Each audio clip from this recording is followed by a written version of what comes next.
La caricature prend ses racines dans les figurations grotesques de l'Antiquité et du Moyen-Âge. Mais l'arrivée de l'imprimerie au XVIe siècle permet aux représentations allégoriques et caricaturales de se diffuser plus largement.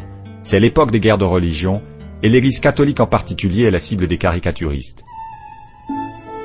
2 siècles plus tard, l'illustration satirique s'épanouit en Grande-Bretagne sous forme de gravure, mais elle ne sort guère des salons aristocratiques. C'est avec la Révolution française et la multiplication des gazettes que la caricature commence à mobiliser les foules et à agir sur l'histoire. Le XIXe siècle est alors l'âge d'or des feuilles satiriques en France. Dans la caricature, le charivari, les dessinateurs Daumier ou Granville s'en donnent à cœur joie avant de faire quelques séjours en prison. En 1835, les lois sur la presse interdisent la satire politique. La caricature redevient critique des mœurs, plus distrayante que pamphlétaire.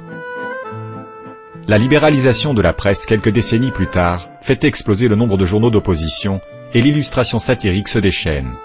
C'est le temps de l'assiette au beurre, du crapouillot et du rire. Le dessin se simplifie et réduit l'image au slogan.